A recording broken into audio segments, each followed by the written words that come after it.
Eh bien, bonjour à tous et bienvenue pour ce premier épisode de Parlons peu, mais parlons de JDR. Aujourd'hui, je suis avec l'ours mythomane, euh, Graou les oursons. personnalité que j'ai eu la chance d'avoir et sur mes tables et d'avoir en tant que MJ. Donc avec qui j'ai déjà partagé quelques expériences de JDR et dont je connais un petit peu la vie. Donc, pour ceux qui découvrent via cet épisode Parlons peu mais parlons JDR, c'est une émission qui a pour but d'une sorte de libre antenne dans laquelle on va parler de JDR, de problèmes, de thématiques, de sujets divers sur le JDR avec un invité et le chat Discord. Donc si vous souhaitez participer en direct, n'hésitez pas à venir nous suivre sur la chaîne que vous trouverez en description de la vidéo pour être notifié des lives. Les lives sont toujours le samedi soir. J'essaie d'en faire un par mois, voire deux au maximum si j'ai un mois qui me permet d'en faire deux. Donc voilà. Bonjour à toi, l'ours mythomane. Ravi de t'avoir pour ce premier épisode. Eh bien, ravi d'inaugurer l'épisode en tout cas, et surtout de parler quand même d'un gros sujet qui nous unit, toi et moi. Surtout que on en a parlé récemment et on a à peu près le même temps d'expérience de jeu de rôle, donc on va avoir pas mal de choses à dire, je pense. Oui, en effet, c'était drôle de se rendre compte qu'on avait commencé le JDR à peu près en même temps, alors qu'on a quoi? On a 3-4 ans d'écart? Plus? Je sais Ah, plus. un peu plus, Un peu plus? Ouais. je sais plus, C'est... j'ai 23 ans, faut pas... Oui, donc on a quelques années d'écart, on ne dira pas le chiffre, bien sûr. Ouais. Pour pas que tu te sentes trop vieux, mon ami. Pas du tout, pas du tout, je suis jeune dans mon cœur. Donc, Dans mon cœur, je suis jeune. Et à l'intérieur, t'as ton cœur qui a déjà une moustache et une canne toute tremblotante. mon cœur, il est déjà vieux, il a déjà un souffle, tu vois. Non, je déconne, bien entendu, je vais bien, je n'ai pas de problème. Cardiaque, en tout cas, pas connu. Par contre, c'est vrai qu'en parlant de vieux, ça c'est pour revenir au temps de jeu de rôle. Ça fait 11 ans que lui et moi on est rôlistes. Ça fait 6 ans, j'ai calculé tout à l'heure, même un peu plus, je crois, qu'on partage les mêmes tables parce que t'as rejoint ma table de jeu de rôle, j'avais 16 ans. Donc ça fait un petit moment qu'on Ah, fait du jeu de rôle, toi et moi. c'est vrai, c'est vrai. Ça fait un petit moment. On commence à se connaître bien là-dessus, justement. Et du Ouais. coup, on va commencer par cette émission, par la question référence de cette émission. C'est toujours la première question que je pose à tous les invités. Pour toi, Ouais. que représente le JDR? C'est une question qui est assez difficile, mais il y a quelques années, je t'aurais dit que pour moi, le jeu de rôle, c'était un échappatoire. Euh, Aujourd'hui, je sais que c'est un peu cliché, mais je dirais que c'est juste tout simplement du plaisir aujourd'hui. Intéressant, intéressant. Je te rejoins là-dessus, hein, sur le fait que il y a plusieurs facettes qu'on peut avoir avec le JDR. En effet, c'est quelque chose qui évolue avec le temps, hein, notre vision et ce que représente ce dernier. C'est Euh, ça. je pense qu'il y a beaucoup plus de personnes que ce que l'on peut s'imaginer pour qui le JDR est un échappatoire. Ouais. Euh, Se plonger dans des mondes virtuels, qu'ils soient numériques ou différents, qu'il soit papier, qu'il soit dans les livres, se plonger dans les univers virtuels peut représenter pour beaucoup des personnes un échappatoire au quotidien. Et c'est vrai que le JDR, en plus de créer de la relation sociale, parce que tu ne peux pas faire du JDR tout seul, Ouais. ce qui s'en rapproche le plus, c'est le livre dans lequel vous êtes le héros. Mais pour le coup, pour moi, c'est plus de la lecture que du jeu de rôle. Et en plus, c'était plus trop à la mode pendant quelques temps. Ça commence un tout petit peu à revenir tout doucement, merci au projet de Bob Lennon. Ouais, Mais honnêtement, quand j'étais au collège, on n'en parlait pas des masses des livres dont vous êtes le héros. c'est Euh, vrai que c'était tombé assez en désuétude courant des années fin 2000, début 2010, où on a ouais. eu pas mal tombé. Ça a vraiment eu des gros pics avant, hein, dans les années 90, il y a eu des gros pics là-dessus. Il y a eu énormément d'éditions de livres dont vous êtes le héros. Et par la suite, beaucoup moins. Maintenant, ça revient, mais avec pareil, hein, je pense que ça revient avec l'attrait du fait que le jeu de rôle et tout ça commence à être un peu plus Ouais, apprécié du grand public et un peu plus connu grâce notamment aux différentes expériences que l'on peut trouver soit sur YouTube, soit sur Twitch, hein, pour citer par ouais, exemple Game of Roll ou l'émission de AlphaCast. ouais, ou même il y avait Aventure il y a Il y quelques a Aventure années, aussi qui a bien relancé le sujet, en effet. il y a Wankill aussi qui a une émission de jeu de rôle aujourd'hui qui est assez sympa en plus, qui est franchement cool à regarder. Euh, Et nous, ce qui est drôle, c'est que on en fait du jeu de rôle depuis bien avant que c'était diffusé. Attention, je suis pas en mode oh là là, on est les premiers, on est trop fort, on est super. Non, non, c'est juste nous qui étions là-dedans avant, on a commencé à avoir une espèce de petite ascension. Et ça m'a beaucoup fait rire parce que moi, à l'époque, comme je disais, ça me servait d'échappatoire. C'était vraiment quelque chose où, quand j'allais pas bien, je m'enfermais dans la création de mon jeu de rôle. J'écrivais mes histoires, je m'imaginais les scénarios, j'écrivais mon livre de règles pour mon propre jeu de rôle. Et ensuite, avec mes copains au collège, vu que moi j'ai commencé au collège à en faire, j'en faisais quelques séances et tout. Donc, ouais, ça m'a beaucoup plu de voir que le jeu de rôle qui était plutôt petit commence à prendre un peu d'ampleur. C'est pas énorme encore, mais ça en prend. Oui, bah, ça rentre petit à petit dans les mœurs. Beaucoup plus de gens commencent à le connaître, beaucoup plus de gens commencent aussi à pratiquer. Il y a aussi un accès beaucoup plus simple à ce dernier. Grave. Il est facile du coup là. Après, bon, il y a, comme pour tout, hein, il y a des désillusions et des profiteurs. Il suffit de voir ce qui est arrivé pour le jeu de rôle aventure et toutes les galères dans lesquelles ça a plongé Ouais. son auteur. Bah, c'est malheureusement des choses que l'on retrouve dès qu'il y a un petit peu d'argent ou de business à se faire derrière. Mais bon, ça c'est un problème qui est plus générique que le jeu de rôle à proprement parler, ça c'est sûr. Ouais. Mais là-dessus, c'est vrai que pour les personnes un peu introverties ou qui ont un petit peu de mal ou qui ont besoin d'une bulle pour respirer, parce que bon, maintenant quand avant moi quand j'étais au collège, enfin je sortais du collège, j'étais chez moi, j'étais tranquille. Ouais. Voilà, chez moi, c'était une bulle. J'avais personne. Je vivais à la campagne, pas de voisins pour m'emmerder, ma petite chambre La même. tranquille et tout ça. Donc, c'était assez agréable pour ça. Mais maintenant, avec tout ce qui est réseaux sociaux et tout ça, je vais pas jouer le diabolisateur. Mais cette bulle de protection qui est la maison, elle n'existe plus. Parce que certes, tu n'as plus les personnes en physique, mais tu n'es quand même pas sorti. Si tu es dans la difficulté, avec les personnes que tu côtoies tous les jours en école Ouais. ou ce genre de choses, quand tu rentres chez toi, malheureusement, bah, tu n'en es pas sorti. C'est la tristesse d'un sujet grave. Hein, bon, pas forcément euh, s'étaler sur ce sujet parce que je n'ai pas les Ouais, ouais. compétences pour en parler, mais le harcèlement, voilà, maintenant il est difficile de s'enfuir. Et je pense que derrière, euh, avoir un cercle sécuritaire comme le JDR ou les mondes virtuels, je comprends totalement le besoin de D'ailleurs, faire ça. c'est assez amusant parce que je sais pas si toi ça a été ton cas, mais la plupart des personnes avec qui j'ai fait du jeu de rôle, dans mes débuts en tout cas, et je sais qu'on a un peu vécu ça toi aussi, c'était des personnes qui, comme moi, étaient pas forcément très populaires ou qui subissaient beaucoup de moqueries ou peu de sympathie ou quoi. C'est beaucoup de personnes qui ont ce profil dans ce moment-là, en tout cas, qui se mettaient à faire du jeu de rôle de ce que je voyais. Pour moi, c'est un peu différent quand même parce que je commençais le jeu de rôle dans un cadre très proche avec des gens que je connaissais, avec qui j'ai Mhm. commencé pendant 1 ou 2 ans à faire une campagne avec eux, alors à les diriger. Enfin, j'ai même pas commencé un joueur. Moi, j'ai commencé, je peux directement, allez, MJ, je vais apprendre un livre de règles, je vais inventer un univers, allez, c'est parti. Rien de plus facile, Ouais. hein. Et Là, ouais. ensuite j'ai vraiment découvert d'autres personnes avec qui jouer quand j'ai été en école d'ingénieur parce qu'on avait un club de JDR.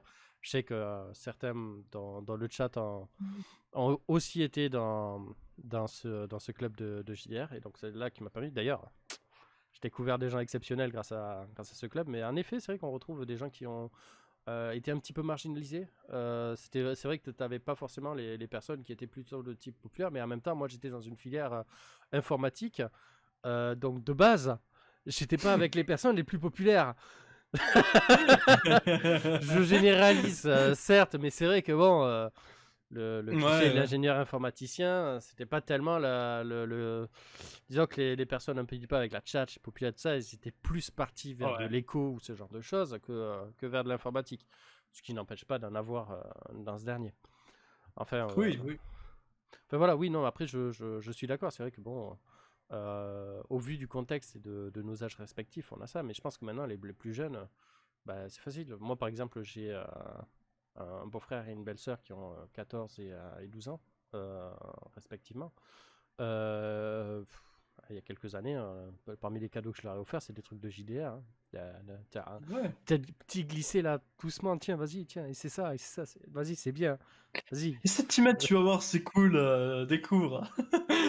découvre, De tu vas toute voir, c'est façon, sympa. après, faut dire ce qui est. Si dans le chat, ou même des gens qui regarderont, vous avez fait du loup-garou ou ce genre de jeu, vous avez fait quelque part un peu de jeu de rôle. De toute façon, le jeu de rôle, c'est une forme de jeu universel qu'on fait depuis tout petit. Hein, que déjà jouer au papa et à la maman petit, pour moi, c'est une forme de jeu de rôle, qu'on le veuille ou non. Ah, tu le commences très très tôt, mais après, même au sens bien plus large que n'importe qui a joué à Among Us, ça fait du jeu de rôle.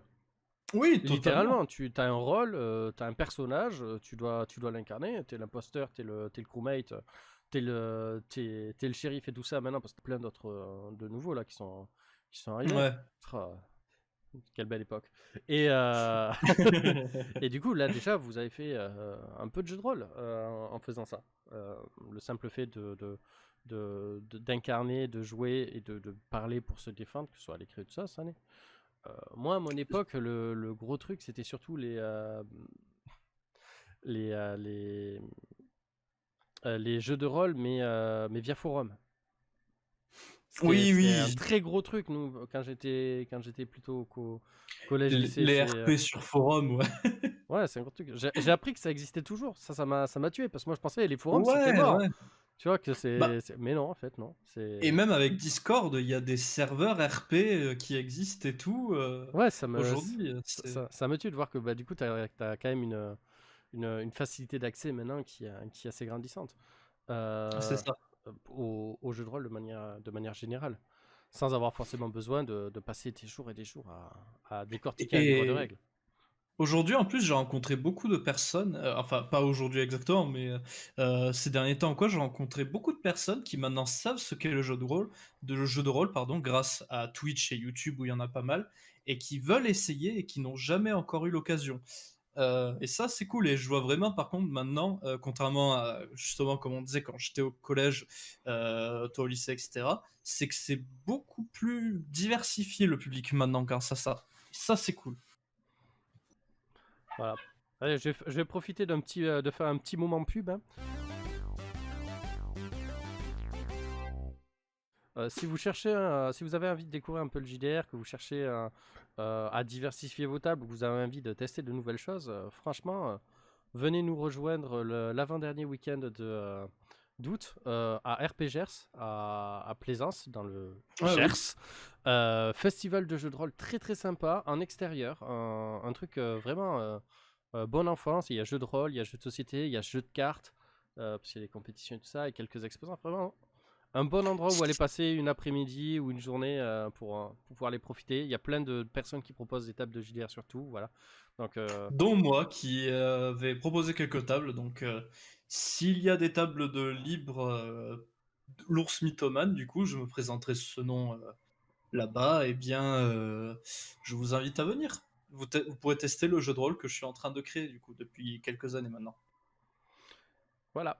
Donc c'était le petit moment pub là Ouais, pour ouais, mais voilà, c'est ben, toujours voilà, cool. allez, RPGR, c'est une convention qui est géniale, elle a souffert du Covid, elle a pas pu se faire et tout, donc autant leur faire un Ouais. peu de visibilité, même si que 10 personnes le verront, ça sera 10 personnes qui auront l'info.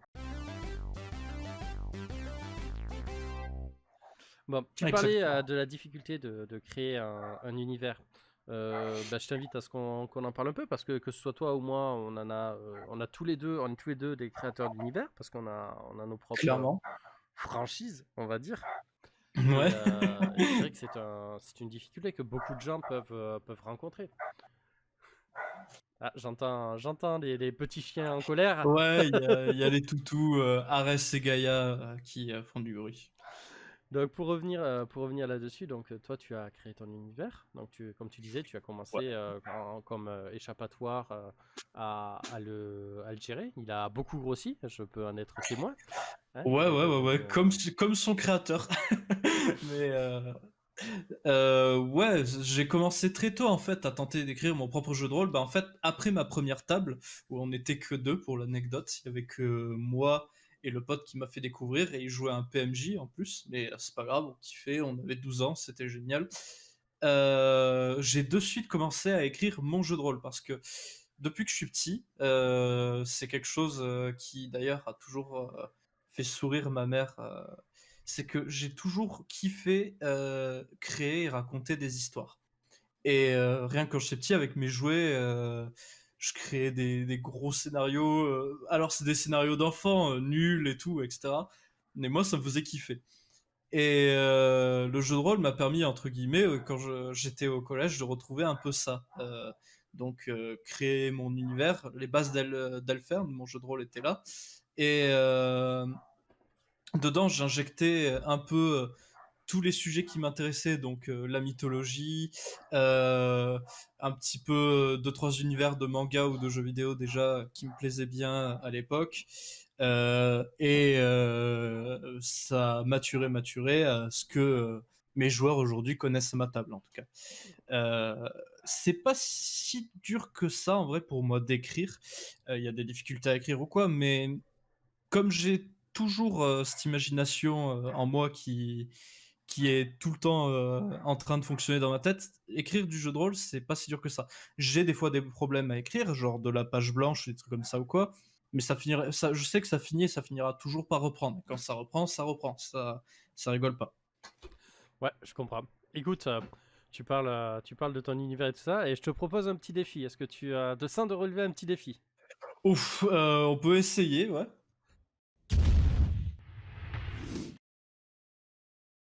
Ok. Le défi ne t'a fait pas, il est très très simple. D'accord. À partir de mon top, d'accord, tu vas avoir 1 minute, Ouais. et 1 minute seulement, pour pitcher Elfern. Elle fait. Ouf. Ok. Voilà, c'est On ton va univers, essayer. c'est ce que t'es. Donc là, je te laisse mettre tes idées en place là pendant 30 secondes, là, histoire de Ouais, ouais. réfléchir un petit peu. Moi, je vais meubler avec les gens. D'après vous, il va réussir à pitcher son univers en 1 minute ou pas? C'est un exercice qui est très difficile. Hmm. Compliqué? Ouais, je suis d'accord, compliqué. Compliqué. Parce que pour avoir fait cette expérience plus d'une fois, d'essayer de pitcher, c'est dur. 1 minute en plus, c'est court, tu vas voir. Ouais, ouais. Hop là, bien entendu, je vais te laisser terminer ton pitch, même si tu dépasses. Ouais, Mais ouais. 5, 4, 3, 2, 1, top. Alors, l'univers d'Elfern est un univers de fantasy, voire dark fantasy, où les joueurs voyagent dans les différents pays de Elfern et doivent affronter de nombreuses anciennes dangerosités qui vivent dans ce monde, et aussi face aux jeux de pouvoir que mènent les personnes qui vivent dans le présent. Voilà. Je pense que je peux pas plus simplifier que ça. Oui, bah du coup, profite, t'as encore du temps. Hein. Ah, moi je pensais qu'il fallait être encore plus, qu'il fallait être simple. Oui, non, mais c'est bon, Euh, du coup, t'as réussi, mais profite, t'as du temps. Bon. C'est un univers du coup régi par de nombreux dieux qui semblent avoir une influence sur ce monde mais qui gardent de certaines distances.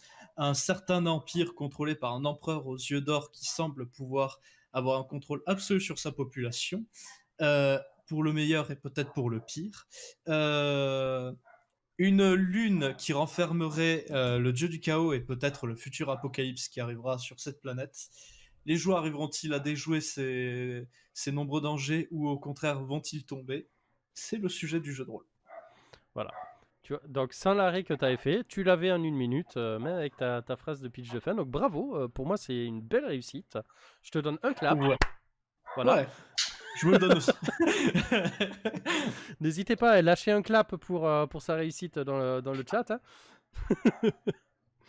Hein. Du coup, voilà, c'est en effet un exercice difficile parce que quand on travaille depuis des années sur un univers, quand on te dit, bah, vas-y, parle-nous-en, t'as 1 minute pour nous en parler, c'est difficile de savoir par où commencer. Donc bien joué, t'as bien relevé le défi.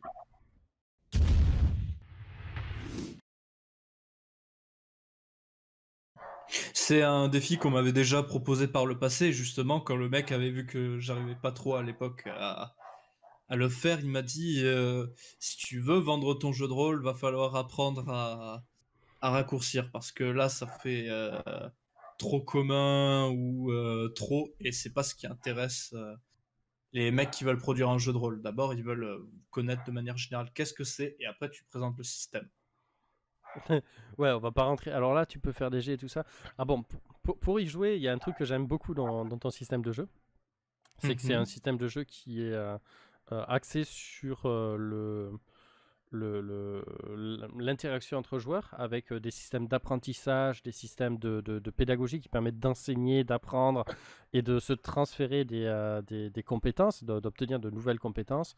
Et le fait que voilà, il y a cette sorte de théorie craft derrière les classes pour savoir comment optimiser à partir des classes de départ vers les classes avancées, tout ça. Il y a un système qui est très très riche là-dessus, qui a été mis en place au fil des années et qui aujourd'hui apporte vraiment une satisfaction sur la plupart des plans. Donc qu'on soit un rôliste un peu casu, qu'on veut pas trop se prendre la tête, c'est plutôt simple, il y a de tout.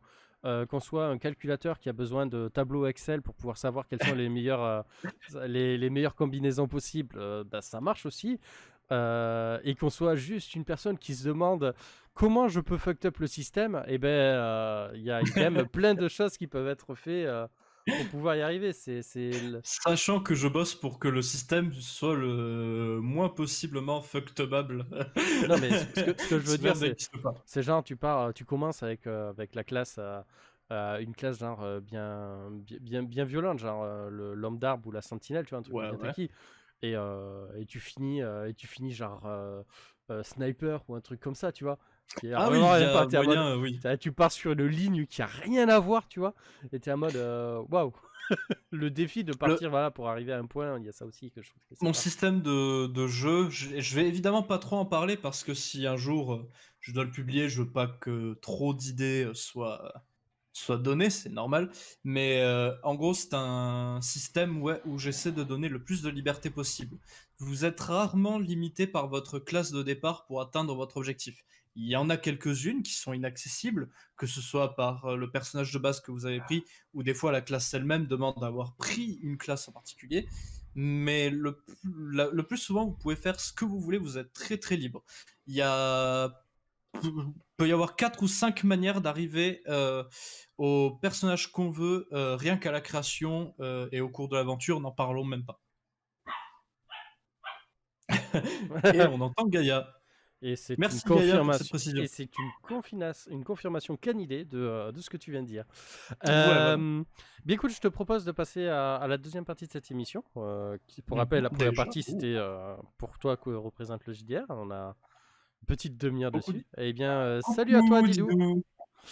Je te propose du coup de passer à la deuxième question. Qui pour le coup là est différente d'invité à un invité, hein. Je vais essayer de différencier ça. Quel est ton style favori de JDR? Mon style favori de JDR. Alors déjà, j'ai un attrait très très fort pour la fantasy, moi, de base, dans un premier temps. Je suis à prépa fermée. En ce moment, par exemple, je fais du cyberpunk. Et je m'éclate, même si le système de jeu est très très injuste. Mais en soi, justement, en parlant d'injuste, j'aime bien les jeux de rôle euh, qui font passer le plaisir avant la difficulté. Que les actions du joueur soient réellement récompensées, qu'on n'ait pas l'impression d'être trop enfermé dans le jeu de rôle. Pour moi, il faut une certaine liberté. C'est ce que j'essaie justement de faire avec mon jeu de rôle. Mon jeu de rôle, c'est un peu la représentation de, pour moi, qu'est-ce que j'aimerais jouer comme jeu de rôle. Et je l'offre aux autres. Donc ouais, on est on est quand même beaucoup plus sur de la fantasy. Du coup, t'as expérimenté quoi comme jeu de rôle fantasy de ton côté? Comme jeu de rôle fantasy, bah, j'en ai fait pas mal quand j'étais au RPGers. J'ai fait un peu de Donjons et Dragons, c'est même par ça que j'ai commencé. J'ai fait, comme je disais, au RPGers qui m'avait marqué Rêve de Dragon. Ton jeu de rôle aussi, à la Mandeur. On en a pas mal fait pour le coup. Euh, Qu'est-ce que j'ai fait d'autre? L'anneau unique, évidemment. L'anneau unique, c'est un très bon jeu de rôle, mais qui malheureusement ne sera plus produit parce que Jeff Bezos a racheté l'éditeur et comme c'est un peu en concurrence avec la série qui va sortir, je pense que le jeu de rôle est mort dans l'œuf. Du moins, à nouveau dans son œuf parce qu'il y avait déjà eu une première édition et il redisparaît. Et voilà, pour l'instant, j'ai que ça qui me revient. J'en ai fait peut-être d'autres, mais qui m'ont pas assez marqué pour que je m'en souvienne. D'accord. Et du coup, dans ces univers, c'est quoi toi ton type de personnage, le type de personnage que tu aimes bien jouer? Je sais que tu essaies de te diversifier, vrai, mais vraiment, le personnage de cœur pour toi, c'est quoi dans l'univers de Moi, la fantasy? j'ai toujours eu un coup de cœur, et je sais que c'est bête, hein, c'est les persos les plus basiques, tu me diras, mais pour les guerriers et les personnages un peu hybrides maîtrisant corps à corps magie, ça a toujours été le style de personnage que j'ai toujours préféré. Après, j'ai aussi évidemment un gros attrait pour la magie de base. Mon premier personnage était un mage, mais guerrier mage, c'est plus ce que j'aime jouer. Ouais. Dans le chat, il y en a d'autres qui sont membres de la team guerrier là? Si vous l'êtes, levez la main. Raise a hand. Et Ah, sinon, est-ce qu'il y a de la team mage aussi? Hein, peut-être. Moi, je peux ouais, lever la main hein, parce que je suis très très team mage, très team healer moi de mon côté. C'est ouais, le ouais. perso de cœur, c'est vraiment les healers de base. Je suis. Bah, on a une team hybride là qui lève la main. Hein, on fait les Ah, deux. ouais, ouais. Moi, comme j'ai dit, c'est vraiment plus guerrier hybride. Je suis à peu près à la même appréciation. Quand je jouais à WoW, c'est pour ça que j'ai joué Paladin. Le principe me plaisait beaucoup, tu vois. Où j'ai joué pas mal de Paladin, même en jeu de rôle, ou de guerrier, de barbare. C'est vraiment des archétypes que j'aime. Mais c'est vrai qu'avec ces dernières années, j'ai plus essayé de me diversifier. Rien que sur la table de Nullbuck qu'on fait ensemble. C'est vrai, j'ai oublié de citer Nullbuck, un jeu de rôle fantasy auquel j'ai pu jouer.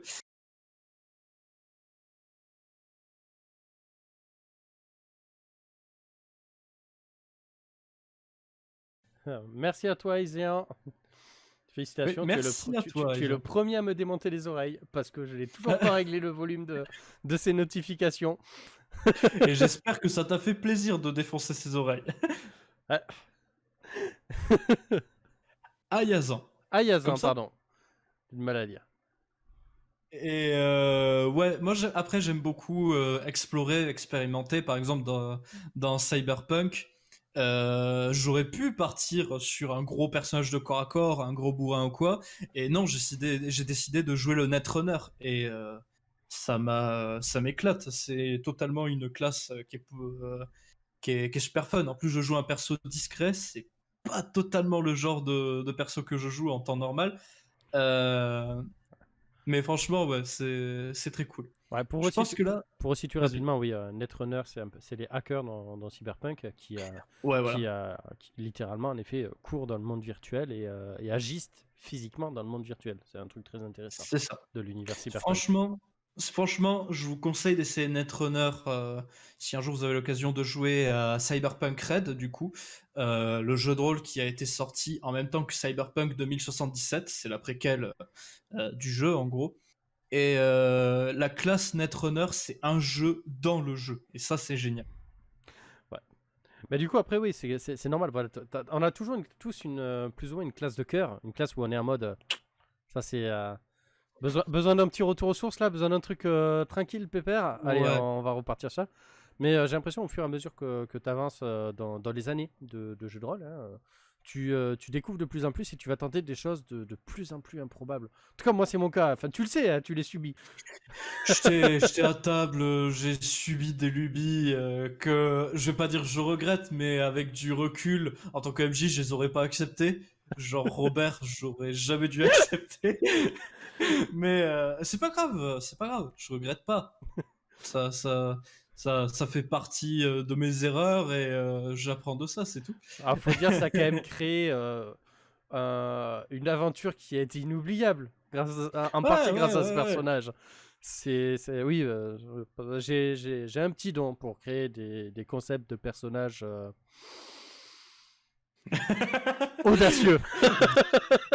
À Caféni, je le redirai jamais assez. Non. Le joueur me troll, je le surtroll derrière ou quoi. Ah, Ah, je suis pas forcément. mais détrompe-toi, ici, ce n'était pas un troll. C'était une discussion qu'il y a eu Oui. avec le MJ sur une compétence particulière du personnage qui a entraîné pas mal de péripéties. Et pas que positif pour le groupe. Même rarement positif pour le Ouais, ouais. groupe. Et puis en plus, on était vraiment encore un peu dans la version, comment dire, primitive d'Elfern, encore un peu. Le système était encore un peu ouga bouga sur les bords, tu vois. C'était terrible. Mais par contre, Mais, en effet, Ayezan, tu mets le doigt sur un point qui est un peu la gestion des joueurs compliqués. Qui est quelque chose qui est souvent compliqué quand tu commences à à me joter. Parce qu'on se retrouve, ça arrive hein, sur la table d'avoir des archétypes de joueurs un peu chiants, faut le dire, hein, qui sont on en vraiment a parlé compliqués à quelques jouer, fois. quelquefois. Hein. Que ce soit les habitués les habitués de la dérivation des règles, hein, pour ne pas dire triche, euh, les, euh, les personnes un petit peu trop près justement du système de règles, où dès que tu décides de l'adapter pour faciliter l'histoire ou permettre aux joueurs de jouer, ça va être ah non, paragraphe 3, alinéa 5, il y a, c'est pas possible, c'est marqué dans le livre de règles. Ouais, voilà. Et d'ailleurs, ça fait partie pour moi d'un des plaisirs essentiels du jeu de rôle, et c'est pour ça que je fais toujours plus souvent mes propres jeux de rôle que des jeux de rôle déjà écrits. J'en ai déjà fait et ça s'est bien passé. Mais je préfère faire mon propre jeu de rôle parce que je trouve ça plus facile de tordre les coups à ses propres règles de temps en temps pour le plaisir de jeu que tout le temps se plier aux règles. Je sais que tous les MJ sont pas d'accord avec moi, mais pour moi, si le système est trop punitif et tu te retrouves à chaque partie à avoir un nouveau personnage parce que le système est trop dur, ou tu as fait 4 ou 5 réussites critiques en tant que MJ, ça peut être frustrant pour les joueurs. Tu en fais une sixième, tu es là. Bon, je vais dire que c'est pas une réussite critique, je veux pas les frustrer plus que ça. Ouais, non mais Cthulhu, c'est dans l'ADN du jeu de rôle, c'est normal que, Toulouse en même que, temps, voilà. tu y vas pas, tu y vas pas pour survivre quoi. Si tu fais un Toulouse et que ton personnage il passe pas 8 fois par séance proche de la mort, c'est peut-être que c'est un petit peu trop soft pour du Cthulhu. Ou alors c'est Ouais, du voilà. Cthulhu Adventure. Ouais, Du genre les Cthulhu à la Indiana Jones, tout ce genre de choses. Il y en a ouais, quelques-uns comme voilà, ça. tu pars sur du pulp, du Du coup, là pulp, c'est voilà, le pulp. complètement du pulp. Mais je suis pas forcément fan des jeux de rôle ouais, qui peuvent être trop durs. D'ailleurs, c'est un des reproches que je peux faire parfois à Cyberpunk ou même à l'Anno Unique. J'adore ces jeux de rôle, mais par moments, le système, il est vraiment, vraiment injuste. Avec deux, trois trucs où t'es en mode, ouais, bon. En fait, par exemple, l'Anno Unique, si un jour vous devez y jouer, vous voulez survivre, faites un personnage avec au taquet d'esprit et beaucoup de parades, vous mourrez jamais parce que le système de parade est complètement fumé. Bah encore une fois, s'il survit au rachat de Jeff Bezos, hein, on en reste là. Oui, Hein. s'il survit. Donc Le jeu de rôle est fun, mais voilà, il y a beaucoup de jeux de rôle aussi où forcément il y a deux trois soucis d'équilibrage. Voilà, ça peut arriver. ah ben, Caféni nous indique que sur un Cthulhu Pulp, il s'est fait fumer par Indiana. Bah ouais, ce sont des choses qui arrivent. Hein. Ouais, ouais, ouais. Eh, Ouais. tu sais, tu devrais être honoré. Beaucoup de gens aimeraient se faire fumer par Indiana. D'ailleurs, moi, c'est quelque chose où je vais être honnête. J'ai jamais eu de table où il y a eu des wipes Ah, c'est quoi un Cthulhu Pulp? Déjà, Cthulhu, c'est un jeu de rôle d'horreur. Il y en a plusieurs, mais le plus connu, c'est l'appel de Cthulhu. Et qui se passe dans l'univers du mythe de Cthulhu, écrit par Howard Philip Lovecraft. Oui, c'est mon dada, j'adore l'univers de Lovecraft. Ah, je te Et laisse parler. Hein. Et c'est des jeux de rôle qui se passent dans cet univers très dur, très impitoyable, basé sur l'horreur cosmique, avec des choses que l'humain ne sont pas censés voir. Tu as un système de santé mentale pour tes personnages, justement, parce que les créatures sont souvent tellement effrayantes qu'elles peuvent te rendre fou ou quoi. Et disons que dans les nouvelles de Lovecraft, les héros finissent rarement très très bien. Ils finissent très souvent soit très très morts, soit très très fous. Donc c'est très difficile. Pulp, quand on parle d'un Cthulhu Pulp, c'est que ça se passe dans l'univers du mythe de Cthulhu écrit par Lovecraft, mais avec pas mal de liberté. Genre, ton mec, il peut maîtriser des petits pouvoirs extrasensoriels, tu peux trouver des armes qui te permettent de battre face aux horreurs cosmiques qui envahissent ton monde, t'as moins de chances de mourir de manière générale, mais le système reste plus ou moins le même. Il est juste un peu moins pitoyable parce que t'es un être humain extraordinaire face à des situations extraordinaires, souvent. Ouais, bien Voilà, résumé. un peu long quand même, mais Voilà, alors là, le défi de résumer en 1 minute, il serait pas passé, hein. Mais en même temps, ouais. Ouais, oui, c'est un peu, ouais. exactement. Ah, voilà, très bon résumé de Yaza, hein, c'est la version shonen de Je Cthulhu. t'applaudis, C'est, Ayazan. mais ouais, ouais, voilà, c'est vous Je suis faites. un grand fan de l'univers de Cthulhu aussi, c'est pour ça que Mm. j'ai du mal à être concis. Hop là. Bah, je te propose de passer à la troisième partie. Donc, troisième partie, qui dit troisième partie, dit troisième question. Ouais, Est-ce que tu es prêt? je suis prêt. Mon corps est prêt, tout est prêt.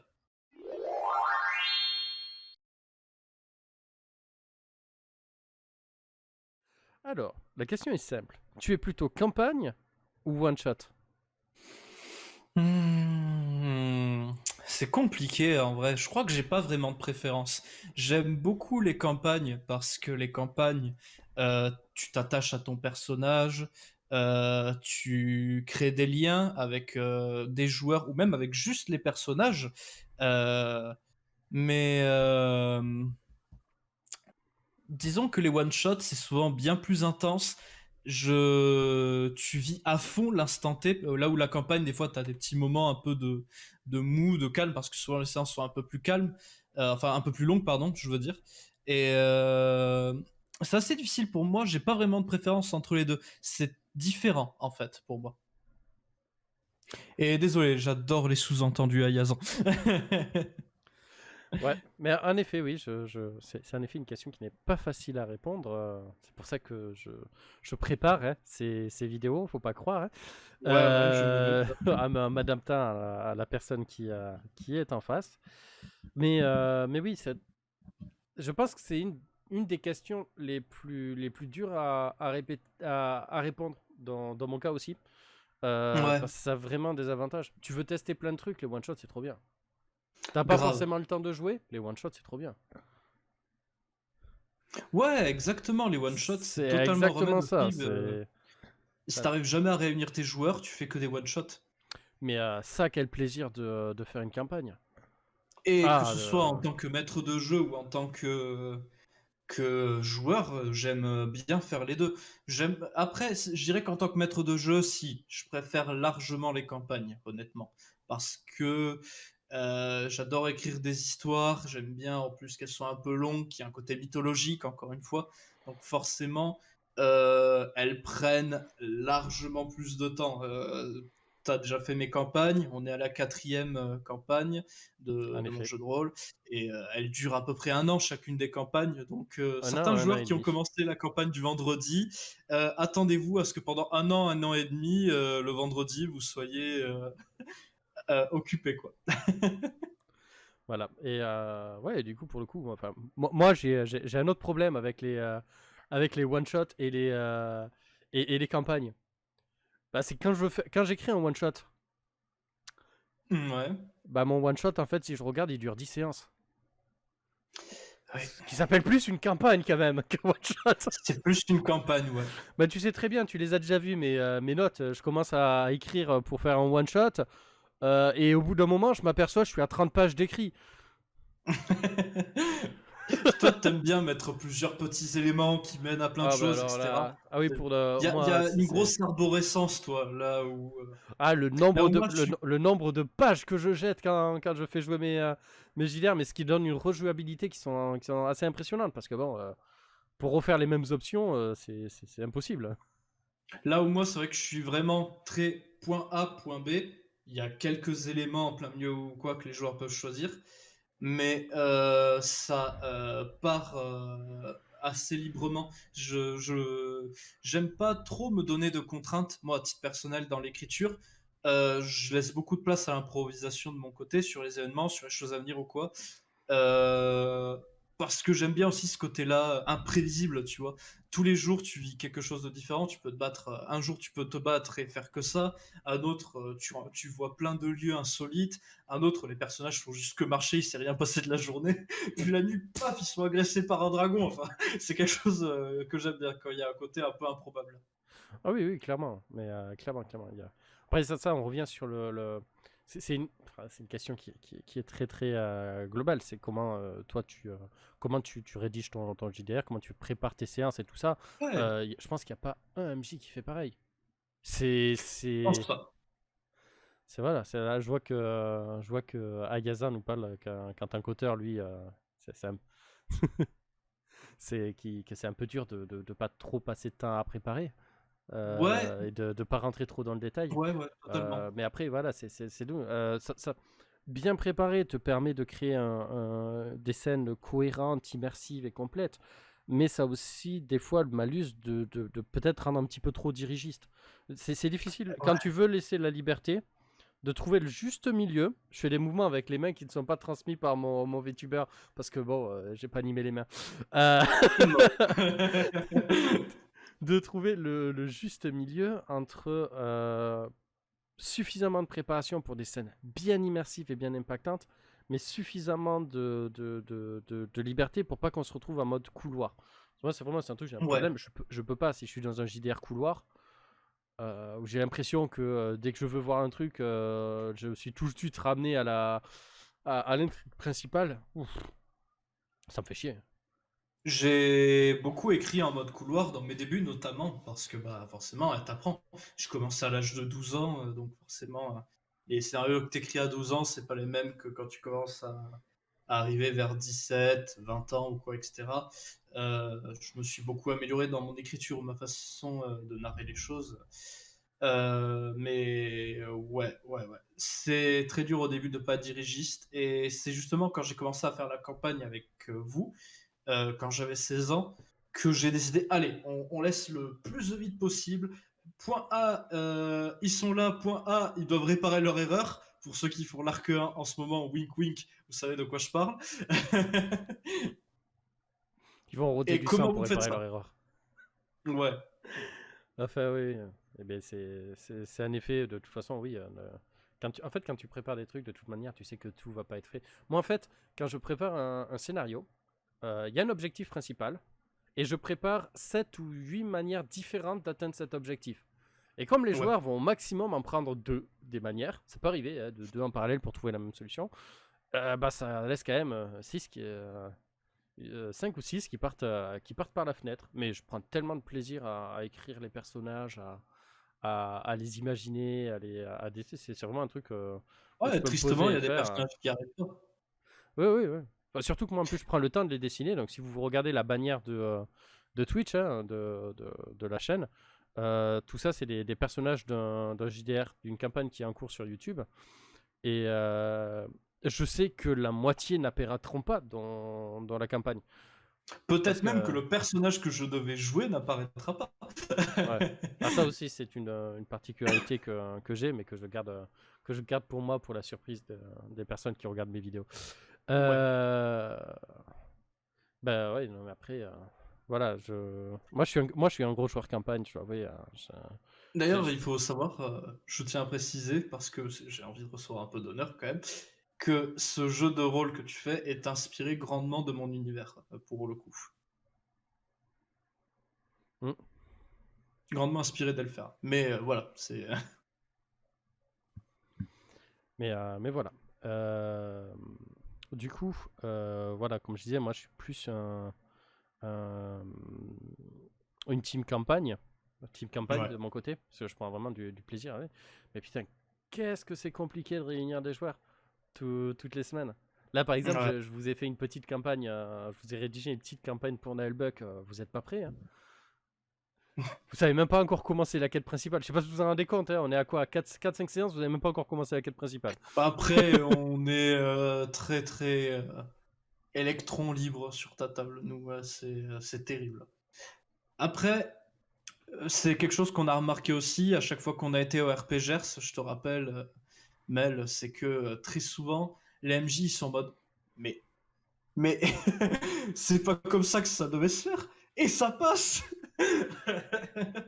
Mais On a tendance à surprendre les maîtres de jeu, nous, quand on est sur une table. think outside the box.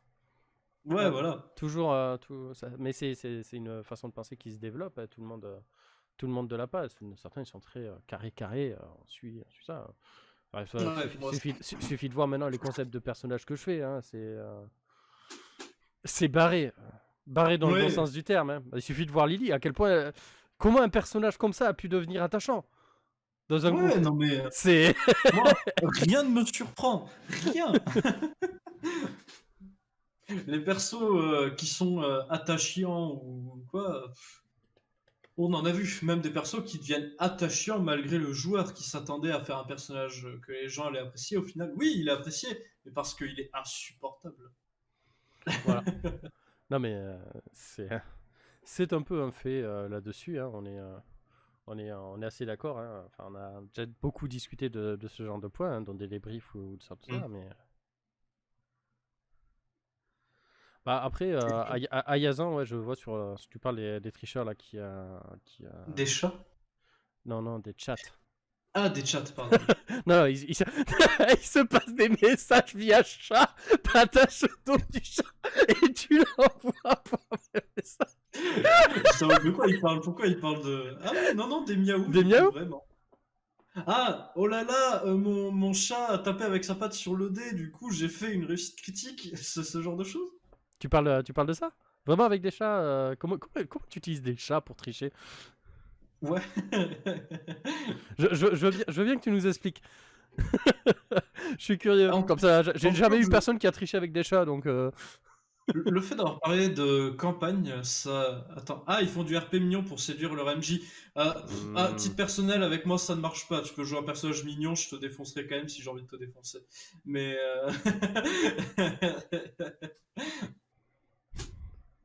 Mais je veux rarement défoncer mes joueurs parce que pour moi le plus important c'est le plaisir de jeu, et dans une campagne, si t'as l'impression que ton personnage peut mourir à chaque instant, c'est pas cool. Dans Bah, une campagne... encore une fois, là-dessus, je peux pas être 100% d'accord. Ça dépend de pourquoi tu Ouais, signes. ouais, Tu, ça tu, dépend de tu, pourquoi tu signes, tu sais, vrai. tu signes pour un truc où la mort est à chaque tournant. Ben, t'as signé pour ça. Tu sais que c'est dangereux. Ouais, Tu signes pour une campagne que tu sais que ça va durer 1 an et demi. Bah, si tu perds ton perso toutes les 2 séances, bah, tu vas pas les faire les 1 an et demi. Clairement pas. ouais, Faut... ça a du mal à tenir. C'est, je pense d'ailleurs pour ça aussi que même si, comme je disais, j'ai adoré l'anneau unique, il y a un moment quand t'as ton quatrième personnage qui arrive, t'es un peu saoulé et tu te rends compte, ah vas-y, j'en ai marre, fuck, on va mettre un perso avec plein d'esprit et on va survivre. Allez, on va pas jouer le lore, on va jouer Le le système, hein. système. Allez, hein, le système il veut comme ça, on va faire comme ça. Ah, ça Ah, c'est. un rôdeur du Nord, ça a l'air pété, ouais, je vais prendre le rôdeur du Nord, allez, let's go. Après, c'est comme tout, hein, t'apprends au fur et à mesure, hein, quand Ouais. tu joues un JDR à connaître les règles et à ce qu'il y a de mieux. Des fois, c'est un truc que je trouve dommage aussi de chercher l'optimisation parfaite pour être le plus truc. Tout ça, c'est un peu dommage, ça laisse pas trop de place à l'incertain. Et puis bon, Ouais. c'est c'est des fois un petit peu trop de calcul pour pas grand chose. Mais La différence entre le gamingiste et le RPiste. alors ça, je peux te l'expliquer. Ah, Donc le c'est des géniste, non, peut-être, non? le gamiste et le RPiste. Donc ça, c'est des termes Ouais. plutôt de GN. Le gamiste, c'est du coup une personne qui va plus suivre qui va plus être dans l'exploitation du système de règles et tout ça, Ah tandis oui. que le RPI va être plus dans le jeu de rôle dans le sens premier du terme, incarner le personnage. Avec ses défauts, avec ses Ouais. positifs, il va pas chercher à optimiser. C'est deux concepts qu'on retrouve dans les Ouais. GN, grandeur nature, je répète, donc JDR grandeur nature, ceux où tu prends ton épée et tu vas partir à l'aventure dans des plaines sous la tente, ou dans des GN de luxe où tu vas dans des châteaux pour jouer de la diplomatie et de la filouterie, deux trucs qui sont intéressants à vivre. Mais voilà, du coup, oui, on retrouve ça aussi de toute façon. Mais après, ce que je disais, il y a les différents types de joueurs. Moi, je sais que ma table m'avait offert Dirty MJ, un petit livre d'aide au mojotage, écrit par un anglais dont je ne sais plus le nom. Je pourrais le retrouver, je l'ai derrière moi, le livre. Ouais. J'ai repris quelques-uns de ces aspects, mais j'étais plus j'avance, moins je suis d'accord avec ce qui est écrit dedans en fait. C'est vrai quand t'es pas avec des gens que tu connais en fait. C'est des Ouais. systèmes, c'est vraiment du management et des systèmes pour pouvoir gérer tes joueurs et tout ça. Je trouve qu'il faut plus être quand t'es avec une sphère amicale, une sphère d'un entourage, plus être dans la discussion et dans la tempérance que dans la punition ou ce genre de choses. Enfin, faut réussir Ouais. à trouver. Par contre, c'est vrai que quand tu fais des tables, comme on parlait de RPGers, donc ce festival de jeux de rôle qui se déroule à Plaisance du Gers, euh, le, les tables, t'en as allé 3 dans le week-end avec des personnages, des persos totalement différents, c'est des one-shots, c'est des trucs comme ça. Donc là, ouais, il faut que tu cadres. T'as 3 heures pour faire ton one-shot. T'as pas 4 heures, t'as 3 heures. Donc, Ouais. Parce que bah, t'as d'autres tables derrière qui attendent. tu prends ton saut de D20, là, tu lances, tu regardes les gens, tu fais t'es mort, t'es mort, t'es mort, et puis voilà. Ouais, voilà. Mais, Ouais. mais ok. Des fois, je sais pas. Des fois, en plus, tu tombes aussi sur des tables où t'as pas forcément de bons MJ, ça arrive, c'est terrible ça. Oh putain, je me Ça... rappellerai. Autant j'ai adoré les lettres du cardinal, je crois que c'est comme ça qu'il s'appelle. Les lames du Les lames du cardinal. cardinal, autant j'ai adoré l'univers de ça. Autant malheureusement le MJ, je l'éviterai maintenant, coûte que coûte. Hein. Très moqueur, laisse très peu de place à la liberté, très dirigiste. Alors qu'apparemment, ça fait longtemps qu'il en fait en plus du jeu de rôle. C'est ça qui m'a Bah, je choqué. mets sur le compte de la fatigue et tout ça, mais je mets aussi sur le fait que que je ne reviendrai pas. C'est un MJ Ouais. qui m'a lâché les yeux dans les yeux alors que j'étais en train d'expliquer un petit peu en RP ce que j'allais faire. Ouais, ça suffit le RP maintenant. Ouais. Attends, je crois que le système, je crois qu'on est en train de faire du jeu de rôle, hein, RPG, role playing game en anglais. Donc Voilà. le RP c'est quand même la base. Ouais, c'est un peu la base du système. Ouais. T'es là pour incarner un personnage, c'est un peu important. J'adore. Euh, Et ouais, du coup. Bon, je te propose du coup J'allais de. juste par contre revenir un truc sur l'écriture, si tu Oui. me permets. Bah vas-y, de toute façon, Un, l'invité est roi. Hein. un conseil que je peux donner pour toutes les personnes qui ont envie d'écrire leur jeu de rôle un jour et qui ont envie, voilà, tout simplement d'écrire. Moi, le conseil que je peux vous donner, avant de vouloir écrire un univers, écrivez une histoire. Parce que des mecs qui ont fait des bibles avec des univers de fantasy où ils ont listé tous leurs égouts, ils ont fait des systèmes de monnaie, d'inflation, des religions très développées ou quoi, c'est bien. Mais si c'est pour ne rien raconter, ça sert à rien. Alors, selon moi, avant d'écrire un univers, faut écrire une histoire, puis écrire l'univers autour. L'univers, ce n'est qu'un habillage, de mon point de vue. Mais l'important dans un jeu de rôle, ou même dans un livre, parce qu'il y a des gens qui font ça pour des livres aussi, c'est écrire une histoire. Faire vivre quelque chose. Voilà. Je tenais à faire passer ce message, parce que j'ai vu beaucoup de personnes qui font des univers avant de faire des histoires. Eh bien, message passé aux personnes, donc n'hésitez. C'est un effet intéressant de garder l'idée que ce soit pour un JDR ou un roman, de base, le but est de raconter une histoire. Après, encore une fois, chaque personne travaille différemment. Certaines personnes ont besoin d'avoir un cadre totalement défini pour pouvoir commencer à compter une histoire à l'intérieur. Tu vois ce que je veux dire? Ouais. Donc c'est encore une Je fois, sais, mais ça dépend Je trouve que de chaque l'univers personne. finit par s'écrire tout seul et je trouve ça en fait plus limitant de créer un cadre d'abord avant. Enfin, moi, c'est parce que j'aime beaucoup faire des trucs où vraiment on peut être libre et faire ce qu'on veut. Si on a vraiment besoin de se limiter, ok, mais je sais pas. Je trouve ça dommage. C'est se limiter pour moi en créant des univers ou quoi, c'est dommage. Mais si Par contre, je peux vous recommander, je vais y arriver, pardon, la vidéo du Tropper qui parle justement de ça, des univers. De manière générale en termes d'écriture. Je vous le recommande, ça peut vous intéresser. voilà. Alors moi, je suis plus du flow. Je préfère écrire l'histoire et ensuite voir comment je peux voir comment l'univers se construit autour des personnages et tout ça. Mais donc je suis d'accord avec toi. Mais juste bon pour recentrer, je sais qu'il y a des personnes qui ont besoin d'avoir d'abord un contexte bien précis pour y aller. Le tout, c'est plus que pour moi plus que ce que tu dis. Ce que je trouve important, c'est si vous avez besoin de construire un univers, faut pas aller trop loin. Ouais, voilà. Mais vous construisez les fondations, d'accord? Et après, vous pouvez partir sur l'histoire. Les murs, les murs. Il n'y a pas besoin d'avoir pour reprendre l'imagerie d'une maison, il n'y a pas besoin que vous ayez fini le design intérieur, que tous les meubles soient installés et qu'il y ait les bières dans le frigo pour que vous puissiez commencer à raconter l'histoire. Déjà, si vous avez les murs, c'est bon. Vous pouvez partir sur l'histoire. Comment va se remplir la maison, ça va se faire tout seul. Voilà, Voilà. c'est les conseils que je peux donner. Mais bon, je sais qu'il y a des gens qui ont besoin de définir cet univers.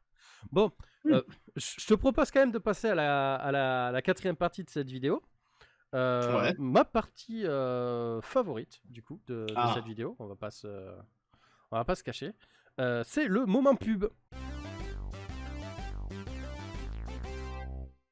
Je vais te demander de présenter deux JDR qui te tiennent particulièrement à cœur. Ils peuvent avoir été publiés, ils peuvent ne pas avoir été publiés, mais Ouais. tu as libre antenne pour parler de deux JDR qui vous plaisent. Pareil, dans le chat, c'est le moment, si vous voulez vous faire une petite pub pour parler de JDR qui vous parlent, ou de vos œuvres. Je sais que Ayazin, du coup, tu nous as dit que tu étais auteur, donc n'hésite pas si tu veux mettre une petite pub pour toi. C'est le moment. C'est le seul moment où j'autorise dans le chat à faire ça. Je te passe Bah, la parole, Axel. Quels sont tes déjà, deux univers que tu veux montrer? bah déjà, je sais que c'est un peu s'auto-fellationner ce que je vais faire, mais mon propre jeu de rôle, évidemment, forcément. Si j'ai écrit un jeu de rôle, c'est ma vision du jeu de rôle, en fait. Donc, moi-même, j'ai envie de jouer à mon propre jeu de rôle, en fait. Même si je le masterise, je kifferais pouvoir y jouer autant. Donc forcément, ma propre création, déjà, bah, c'est un peu ma vision de qu'est-ce que je voudrais voir plus dans le jeu de rôle et qu'est-ce que je voudrais. Donc je vais commencer par lui. Mais je dis pas qu'il est parfait, attention, je sais qu'il est rempli de défauts, il peut être frustrant par moment ou quoi, ça peut arriver. Mais voilà, je commencerai par lui. Et après, comme deuxième univers de jeu de rôle, euh, même si je sais que j'ai critiqué ce jeu de rôle, je le critique parce que je l'aime. C'est l'anneau unique. Je suis désolé, mais j'ai tellement aimé ce jeu de rôle. Je sais que je l'ai un peu critiqué voilà, dans ce live. Mais plus on aime quelque chose, plus on est critique avec, je pense. Bah, en fait, oui, c'est vrai, hein, mais du coup, qu'est-ce que tu. Qu'est-ce que tu pourrais. Bon, t'as donné des points négatifs hein, sur cela, mais là, il y a quelqu'un, il va rentrer à l'instant T, là, il va rentrer dans un magasin de jeux de rôle et jeux de société. D'accord, il va passer Ouais. devant les différents ouvrages, il va passer devant l'ouvrage de l'anneau unique. Qu'est-ce que tu pourrais Ouais. dire pour le convaincre de l'acheter? On pourrait déjà commencer par lui dire que, même si tout à l'heure j'ai dit que l'esprit, voilà, c'est craqué dans le jeu de rôle, c'est que on a quand même une grande liberté sur les constructions de personnages. On a les races qu'on apprécie grandement de l'univers de Tolkien, avec toutes leurs particularités et toutes les classes, tous les métiers possibles et imaginables.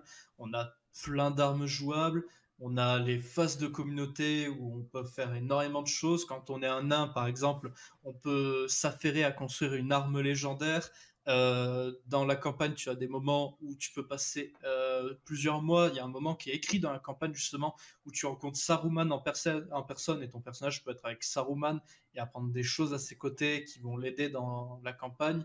Enfin, ça reste un jeu de rôle. Si déjà t'aimes l'univers du Seigneur des Anneaux, ça va te plaire. Et les possibilités qu'il laisse et la liberté qu'il laisse aussi, même si il y a les problèmes dont j'ai parlé, est quand même superbe. Et le système de jeu est aussi très très cool. C'est un système de paliers à atteindre. Euh, et avec des D6. Donc, tu as un D12 et tu as des D6. Et le système dont ça fonctionne derrière, il y a des bonus de dégâts qui se font, même s'il n'y a pas forcément de réussite critique, si on fait juste un 6 sur son jet. Donc, les combats vont souvent très vite, sont très violents. On se sent vraiment à fond dans les combats de ce jeu de rôle. Et les scènes RP, si on a un MJ qui sait se débrouiller, il y a de la politique, il y a du suspense, il y a du mystère. Franchement, il y a moyen de vraiment s'impliquer à fond.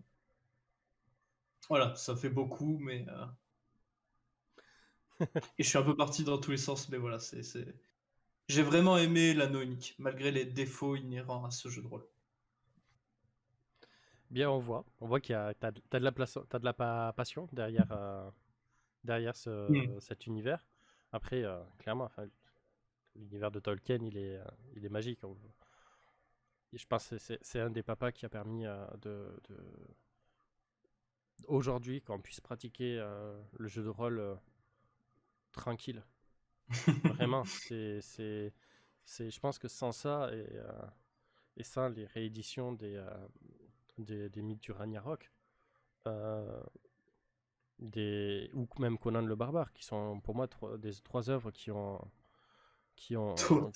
permis de développer. Donc, je répète, hein, donc tu as les œuvres de Tolkien, la trilogie des Nibelungen, qui est le conte du Ragnarok de la mythologie Totalement. nordique, et les œuvres de Conan, pour moi, c'est à eux qu'on doit remercier aujourd'hui de pouvoir jouer à tant d'univers différents. Si le jeu de rôle est ce qu'il est aujourd'hui, ouais, c'est clairement grâce à tous ces messieurs, que ce soit les messieurs vikings, Tolkien, ou je me souviens plus comment il s'appelle, l'écrivain de Conan, qui a écrit d'ailleurs des nouvelles de Cthulhu, au passage, pour la petite anecdote, justement.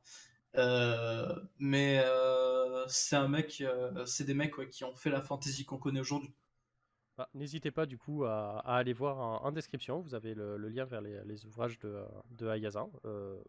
Je ne peux pas vous donner d'avis dessus car je ne les ai pas lus, donc je ne sais pas, mais il a participé à l'émission avec nous, donc allez voir, qui sait, ça pourrait vous plaire, quelques ouvrages de SF. Les questions du public. Donc, Donc, si vous voulez qu'on aborde des sujets particuliers et débattre avec nous de ces derniers, je vous invite à en lancer un. Et comme pour tout, c'est une radio libre. Hein, donc, on en parle, on voit où ça nous mène, on en discute, dans le respect mutuel des uns des autres, bien sûr. et si vous n'avez pas de questions, eh bien, c'est pas grave. Qu'est-ce que tu oublies de faire le plus souvent quand tu prépares un scénar? Ah, question très difficile. Qu'est-ce que j'oublierais le plus souvent? Euh, Est-ce que toi, tu as une idée, toi? Peut-être que moi que ça me viendra après que tu aurais répondu, mais est-ce que toi, il y a quelque chose que tu sens que tu oublies souvent quand tu écris? Euh... Moi, ce C'est te que limiter peut-être toi, non? non, moi c'est surtout ne pas aller trop loin. C'est toujours ça. C'est qu'est-ce que j'oublie rarement parce que je suis très sur de l'impro. Donc j'ai aucun problème à vraiment partir sur de l'impro. Quelque chose qui est oublié, c'est pas grave. En fait, j'oublie rarement. Ce que j'oublie le plus souvent, c'est les dates en fait. Les dates de jeu. Bah mais bien, mec, je passe. Allez, on va jouer là. La veille, je suis en mode putain merde, je joue ce soir. Non, bah oui, mais ça n'a pas vraiment un rapport avec la préparation du scénar. En général, c'est une chose que je fais pas et qui serait pas mal, c'est de citer mes sources. Mais comme je ne rends pas mes scénars publics pour l'instant, j'en ai pas trop le besoin. Mais ça serait ça serait une bonne pratique, moi, que j'aurais à prendre en main, c'est de noter et citer les sources. Parce que tu t'inspires forcément de choses, hein, c'est un fait. Hein, mais voilà. C'est un peu quelque chose comme ça aussi que je dirais. Et ouais, je devrais prendre aussi le temps de mieux nommer mes personnages parce que des fois je les fais aussi à la dernière minute pour les personnages pas très très importants qu'ils rencontrent. Et quand on me demande quel nom, Ah, c'est vrai que merde, comment je l'appelle? Merde. c'est un problème qui est assez récurrent, mais c'est vrai que je note beaucoup les noms. Et dans les campagnes que je fais, que ce soit les campagnes en vidéo ou les campagnes en vidéo, en fait, je demande aux gens qui regardent de laisser un commentaire des noms et je les utilise après. C'est très très fun de faire comme ça parce que du coup, il faut des fois que je cale des noms que moi-même j'arrive pas à prononcer et ils sont sadiques dans mes commentaires de me laisser des noms imprononçables. Mais je vous adore, hein, merci. Continuez Ouais. à regarder. On connaît quelques personnes qui adorent mettre des noms nuls à rallonge ou avec des jeux de mots pourris dedans.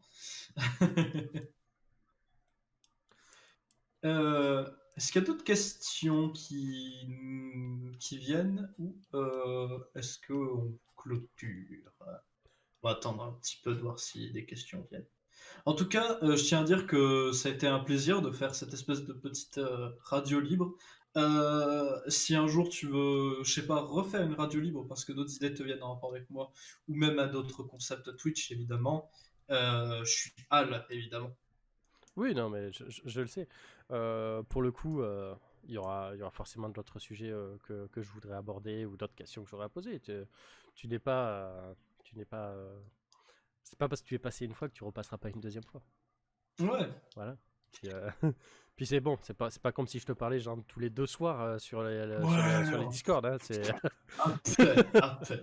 Qu'on faisait une campagne toutes les semaines hein, et que j'héberge même le serveur de jeu.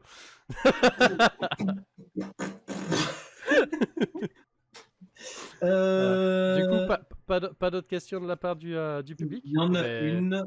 Ah, est-ce que tu as déjà eu des joueurs qui ont des concepts de perso pas compatibles avec ton scénar? Je dis pas forcément que c'est pas compatible. Je conseille des fois quand je vois certains scénarios que j'écris, faites attention, je vous déconseille de faire ça. Je n'interdis jamais potentiellement un perso qui est faisable. Je conseille juste parce que je vais prendre l'exemple du scénario là que je suis en train d'écrire, l'arc 5. C'est un arc qui peut se montrer plus ou moins violent ou impitoyable. Et j'ai comment dire, commenté, j'ai dit à mes joueurs, faites attention, ça va être violent. Et c'est peut-être des joueurs, des persos qui savent un peu se battre. Il s'avère que du coup, on se retrouve avec 4 supports pour 2 deux personnages. Ah, je suis désolé, ils vont être increvables. Ils vont potentiellement les deux être incroyables, mais ça va être dur, je sens. Mais c'est pas grave, c'est pas grave. Oui, Ça va mais se faire, et on verra. voilà, après, de toute manière, c'est à partir du moment où c'est d'un commun accord, qu'il y a eu une négociation et que ça arrive pas sur le cheveu comme cela et que la personne accepte, ben, ton perso il crève parce qu'il n'est pas adapté, ben, t'es prévenu. Enfin, tu peux pas te plaindre. Ça, c'est un truc. Moi, oui, il m'est arrivé d'avoir des persos qui étaient pas forcément optimisés, hein, on va dire, hein, pour certains de mes scénars, mais je les repousse pas. Je préviens. Ouais, ouais. Je préviens à l'avance. Attention, tu as un concept, ça va être compliqué. Il y en a même certains où c'est, bah écoute, t'as une demi-heure de vie, je pense, véritablement. Mais avec de la chance et beaucoup de bons jets, tu devrais t'en sortir. Ouais, bah, ça fait partie de la chance. Ah, mais moi, en fait, j'ai surtout vu ça, pas dans le JDR, mais plus dans le GN. Donc dans les grandeurs nature sur lesquelles je suis organisateur, où là j'ai rencontré des concepts de personnages, des gens quand ils nous posent le concept, on est en mode mais t'es sûr que tu veux vraiment jouer ça?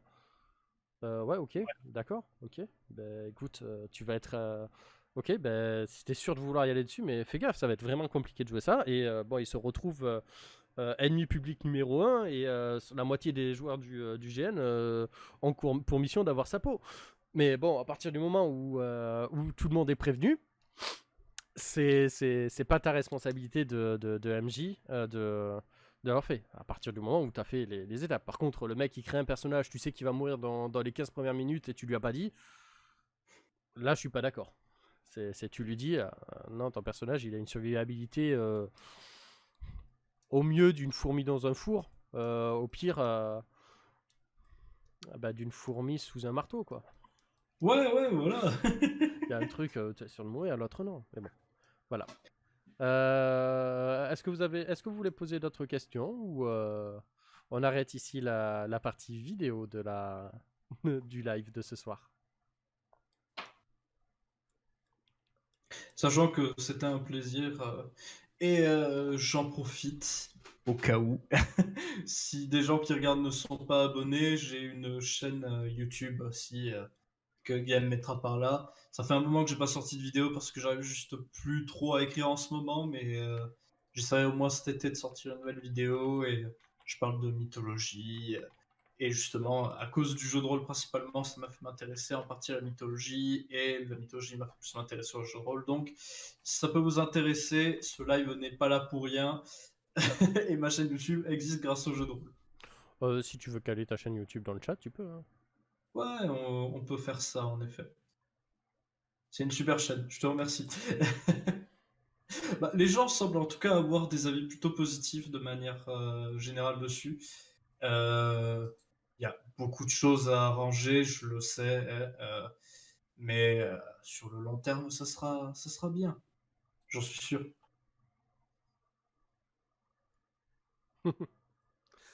Yep.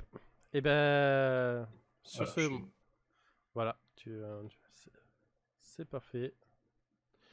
Sur ce, merci YouTube d'avoir écouté cette vidéo. N'hésitez pas de commenter au vu des sujets que vous avez pu entendre là-dessus. Si vous voulez participer aux débats qui sont en cours, le mieux c'est de venir sur les lives. Mais bien entendu, je lis tous les commentaires, donc n'hésitez pas à poser vos parties. Je serais ravi de débattre avec vous en commentaire de ces dernières. Et si ça vous plaît comme concept, n'hésitez pas à le montrer en partageant la vidéo. Allez, bye à tous. C'était bye. c'était Mel pour vous servir.